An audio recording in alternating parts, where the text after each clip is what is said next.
Körpəsinə əmziyi rəva görən analar da problemlərlə üzləşə bilir. Körpənin əzələləri tez yorulur, dad bilmə itir, nitq qüsurlu ola bilir və daha nələr.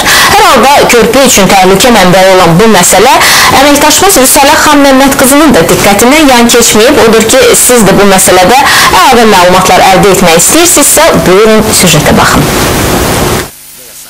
Uşaq ağladıqda valideynlərin çox vaxt müraciət etdiyi üsul, daha doğrusu isə əşya əmziklərdir. Əmziklərdən valideynlər tək uşaqları sakitləşdirmək üçün deyil, həmçinin onların başını qatmaq üçün vasitə kimi də istifadə edirlər. Müxtəlif növdə farklı qiymətlərə satılan əmziklər körpənin tələblərini ödəməklə yanaşı bir sıra mənfi cəhətlərə də malikdir. Baş pediatr Nəsib Quliyevin sözlərinə görə, uşaq əmziklərindən istifadə etməklə analar şuurlu şəkildə körpələrinə ziyan verir. Əmziklər uşaqların əmmə aktını pozur. Sonra ana körpəni əmzdirən zaman yorğun əzəllər lazımi səviyyədə işləyə bilmir və uşaq əmmə aktını sona çatdırır. Nəticədə körpə yarı ac, yarı tox qalır.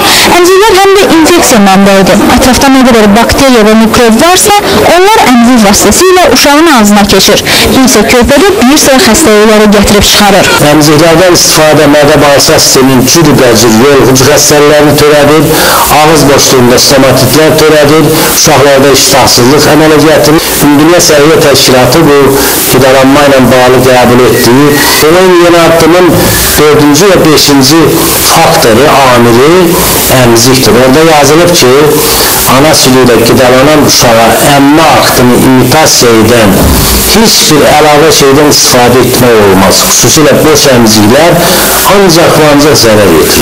Əmzik dad bilməyə, həm də nitqin inkişafına maniədir. Defektologlar deyir ki, əmzik uşağın ağız boşluğunun quruluşuna, dişlərin sıralanmasına təsir edir, bəzən gec danışmasını gətirib çıxarır.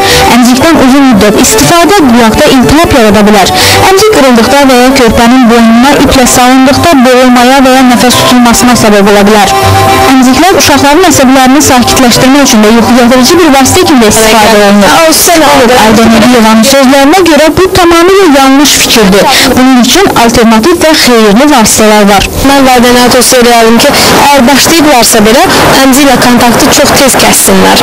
Səbəb çünki onun müsbət tərəfləri ilə yanaşı bir çox mənfi tərəfləri var və unutmayaq ki, normal insanlar əmziklə yatmır. O deməkdir ki, uşaq da əmziksiz yata bilər.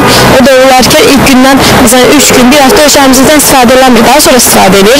Demək, bu hastalığı biz özümüz yaradırıq. Ona görə də asan ayıra bilərik. Əmzik əvəzinə musiqidən istifadə eləsinlər uşaqları yatızdırarkən, öz laylalarından istifadə eləsinlər. Hər halda bugün satışda müxtəlif çeşiddə həm rezin, həm də silikon əmziklərə tələbat yüksəkdir. Onlardan istifadə edib etməmək isə bilavasitə valideynlərin üzərinə düşən məsuliyyətdir. Bugün övladlarınızın başını alqatmaq üçün istifadə etdiyiniz süni əmziklərin onun sabahki həyatı üçün hansısa təhlükə mənbəyi olduğunu da göz ardına almayın.